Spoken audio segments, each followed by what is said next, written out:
Bonjour à toutes et à tous. Alors, est-ce que ça vous arrive de vous arrêter et de vous demander de quoi est réellement fait le monde qui nous entoure? Eh bien, aujourd'hui, on va décortiquer tout ça ensemble pour y voir un peu plus clair. C'est parti. Au premier abord, la question paraît toute simple, non? Mais la réponse, elle est bien plus fascinante qu'on ne le pense. On a l'impression de connaître notre environnement par cœur, mais si on prenait une loupe, un œil de scientifique, qu'est-ce qu'on y trouverait vraiment? Bon, avant toute chose, il faut qu'on parle de la même chose, l'environnement. Qu'est-ce que c'est au juste? Eh bien c'est simple, c'est l'ensemble de tout ce qui nous entoure. Voilà, c'est de là qu'on part. Alors pour percer ce mystère, on va se lancer dans une petite enquête. Première étape de notre mission, identifier les briques élémentaires, les composants fondamentaux de notre monde. L'idée, c'est un peu comme un détective sur une scène de crime. On va prendre un lieu, n'importe lequel, et le passer au peigne fin. Vraiment le disséquer pièce par pièce. On liste tout, absolument tout ce qu'on y voit, et ensuite on essaie de regrouper, de trouver des familles, des catégories. Et pour que ça parle à tout le monde, on va prendre un exemple super concret, un endroit que quasiment tout le monde a connu, la cour de récré. Ça, c'est notre scène d'investigation. Ok, alors, on regarde autour de nous. Qu'est-ce qu'on voit? Tiens, un arbre. Là, de l'herbe. Un petit insecte qui passe. Ça, c'est facile. On met tout ça dans la boîte « Être vivant ». Ok. Ensuite, il y a des cailloux, une flaque d'eau, et... Ah oui, l'air qu'on respire, ça c'est pas vivant, c'est minéral. Donc hop, dans la case « éléments minéraux ».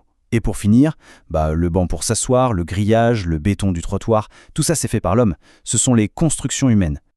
Et là, en faisant ce simple petit tri, on vient de mettre le doigt sur quelque chose de fondamental.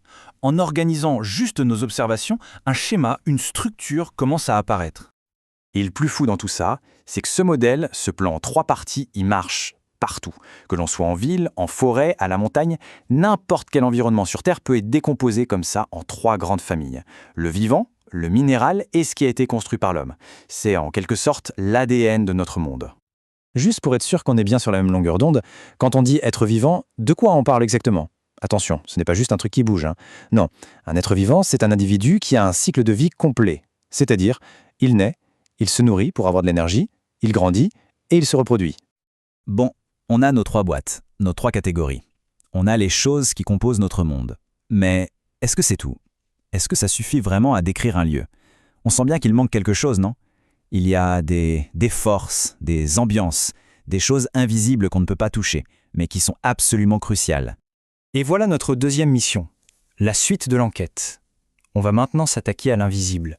On va essayer de mesurer ces conditions, ces forces qui façonnent un environnement. Alors, ces forces invisibles, en gros, elles se résument à 3 caractéristiques physiques clés. D'abord, la température, évidemment. Ensuite, la quantité de lumière, on appelle ça la luminosité. Et enfin, la quantité d'eau sous forme de vapeur dans l'air, autrement dit, l'humidité. Et là, attention, le point super important, c'est que ce ne sont pas juste des sensations, des impressions du genre « tiens, il fait chaud ». Non, ce sont des données objectives qu'on peut mesurer très précisément avec des outils. On a les degrés Celsius pour la température, les lux pour la lumière et un pourcentage pour mesurer l'humidité. Ok, c'est maintenant que ça devient vraiment passionnant.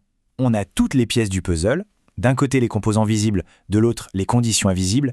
Maintenant, on va tout assembler. On va connecter les points et résoudre l'énigme finale.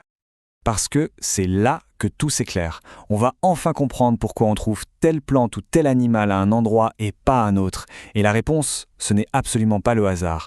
Non, la répartition du vivant est directement, intimement liée à ces conditions physiques qu'on peut mesurer. Regardez, c'est l'exemple parfait. Imaginez, on est toujours dans notre cour d'école. On choisit un coin à l'ombre, sous un arbre. Là, il fait plus frais, c'est plus sombre, un peu plus humide aussi. Et qu'est-ce qu'on y trouve? De la mousse, des cloportes. Maintenant, on fait 3 pas et on se retrouve en plein soleil. D'un coup, la température grimpe, la lumière est intense, l'air est beaucoup plus sec. Et là, surprise, plus de mousse, mais des herbes bien robustes, des sauterelles. Les conditions changent et la vie qui s'y installe n'est plus du tout la même. Et ça, c'est la clé de toute notre enquête, la grande conclusion. Ce n'est jamais une coïncidence. Chaque être vivant, chaque espèce est finement adaptée à des conditions bien précises. Elle ne peut s'épanouir et prospérer que là et seulement là où elle trouve exactement ce dont elle a besoin pour vivre. Donc pour résumer tout ça, on repart avec une sorte de boîte à outils super pratique pour décoder n'importe quel environnement. Retenez juste ça, tout environnement est fait de vivant, de minéral et de constructions humaines. Il est défini par des conditions physiques, température, lumière, humidité. Et ce sont ces conditions qui décident où la vie peut s'installer et prospérer. Et je vous laisse avec une dernière question. La prochaine fois que vous mettrez le nez dehors, observez toutes ces constructions humaines, nos routes, nos bâtiments, comment est-ce qu'elles jouent sur la température, la lumière, l'humidité? Et du coup, quelle est leur véritable influence sur les plantes et les animaux qui essayent de vivre à nos côtés? La réponse est juste là, sous nos yeux.